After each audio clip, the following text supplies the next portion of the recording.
Hey there, and welcome to another Idle Weekly. Today it is with Idle Space Raider. It's a fairly new game on Steam, at least publicly. It has been available in alpha for a while, and I played all the way through it.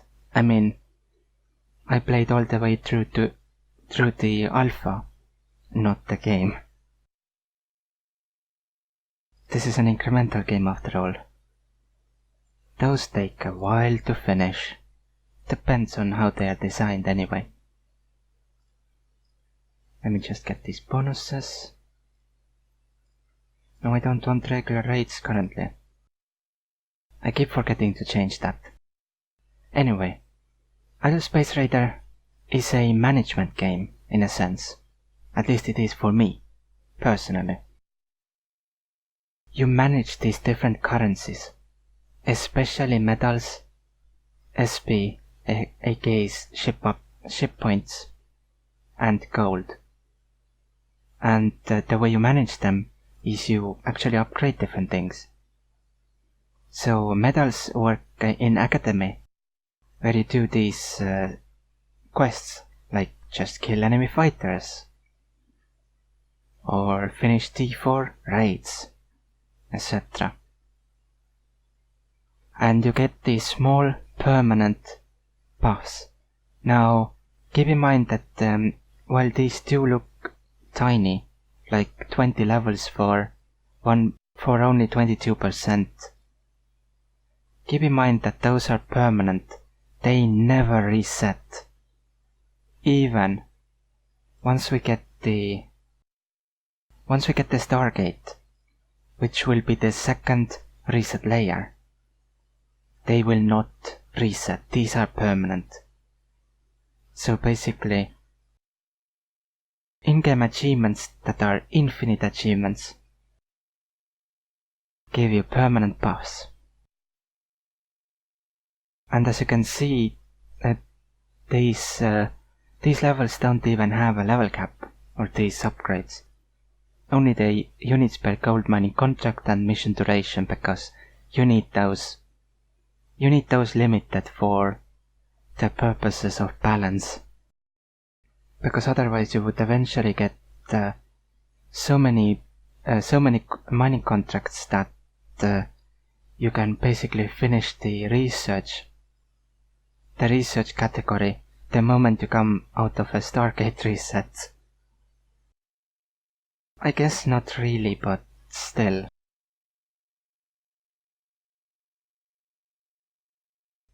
Let's just get this. So SP you can... I finished... Oh right, these are on the raid categories now. But the next currency is ship points. These you can use first to unlock weapons, modules and skins. You can see there are a lot of here,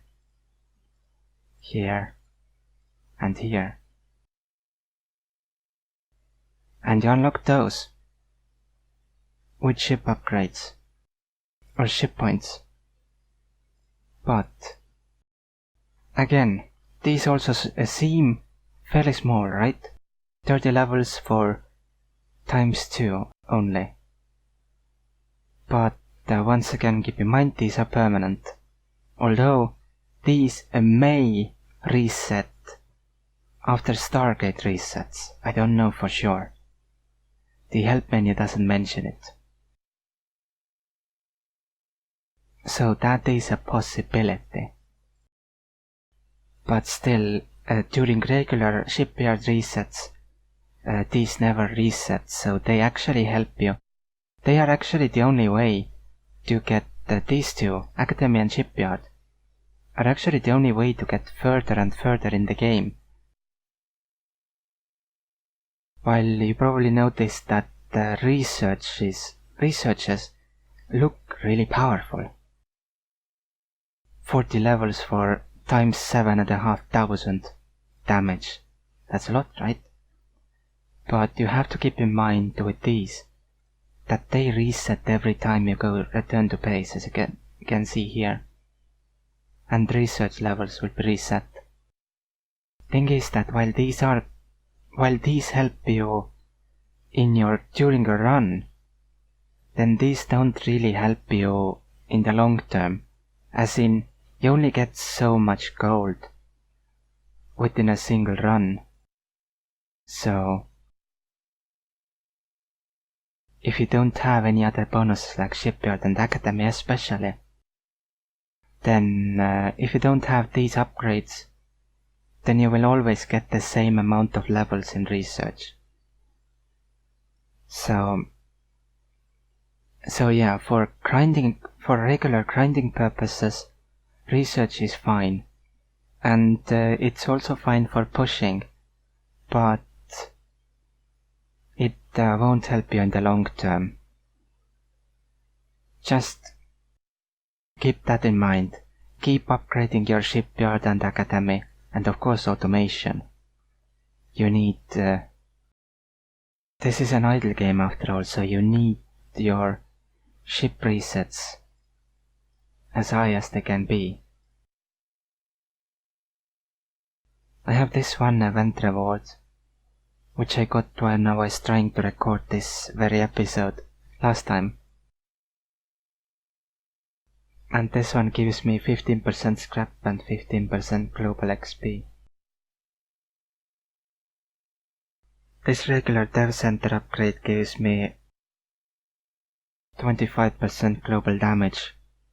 That's nice.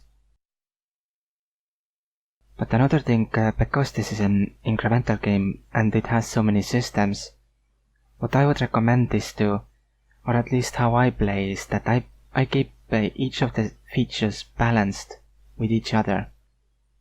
So don't focus into each of the features as much as you can, but don't neglect any of the features, because each of these are multiplicative with each other.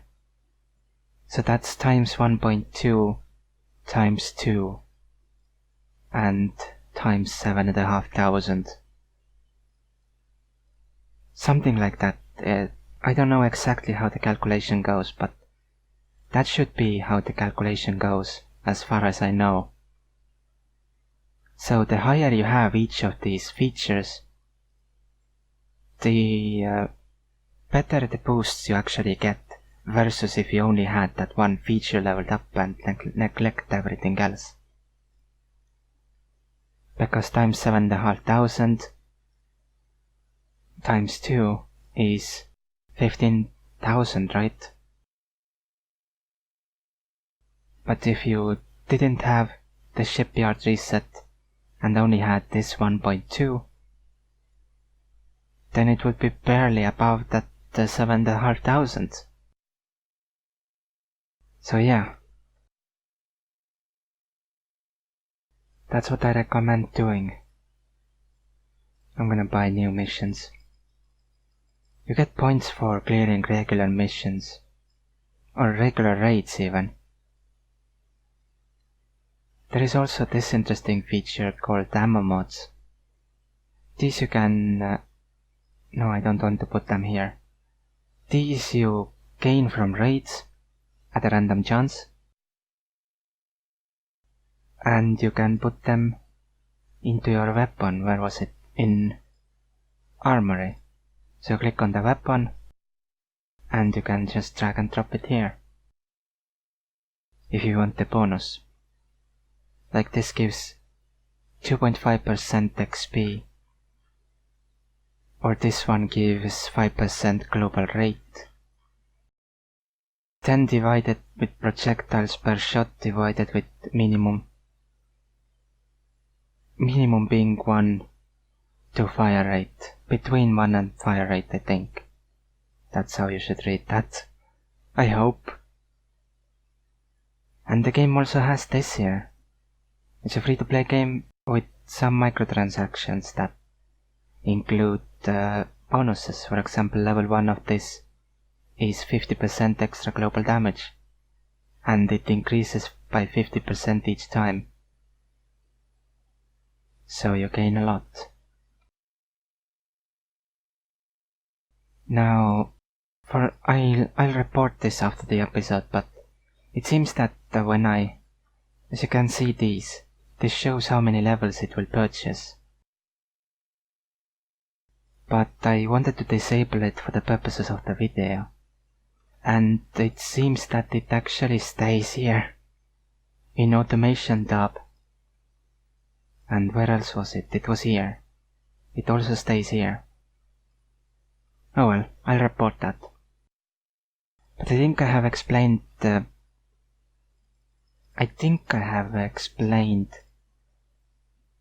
at least the basics of the game. So you can actually use ship points for other stuff like weapons or modules or ship skins. And I currently have 3 of the ship skins. You start with Star Lancer, which gives you 50% or 5% extra offline mining rate. Offline progress only mines ore anyway. So I need to remember this myself as well. But every time you want to close the game, equip Star Lancer. Because then you come back with more ore than you would otherwise get. And there's the Razor, which I really like the look of. I think this is my favorite skin in the game, at least from these 3. Maybe there are more interesting ones, but I won't look. I never look. That's why I keep show locked off. Or on even. No, off. I'm bad at this. Anyway, yeah. These are the skins. The one I'm currently using gives me 5% extra scrap. Because, well, it's a good online progress skin. Razor is also fine, 25% global projectile speed. The game also has abilities, and you can actually choose between active and passive. I personally prefer passive abilities. Active ones are stronger, but basically, in games usually the difference between active and passive is that passive gives you a steady boost. A lower but a steady boost, smoothing the progress. But active ones give you spikes of really high progress and then slow down entirely. Although probably not the case in this game, but you never know. Because as you can see, the cooldowns are pretty high, 150 seconds versus 15. This of course is 45, okay, but still. I think I have explained everything. Stargate isn't in the game yet. Plus I'm really far off it anyway. You need this. And this requires shipyard level 51, which doesn't even exist yet. That's to make sure that you can't reach the Stargate currently, because it doesn't exist. So it makes sense that you can't reach it. If you wondered why that 51 is there, that's why. That's over the gap of the shipyard. But yeah, this takes a really long time. Even reaching command center level 50 takes a while. Because even level 11 requires player level 400. And you need more and more player levels as the time goes by. Or as you reach higher and higher levels even. And that's about it. I don't think there is anything else to add. For now anyway. If I unlock any more features then of course I'll let you know. But for now, if you have any more questions and I did somehow miss something, then let me know. And thank you very much for watching, and I'll see you next time.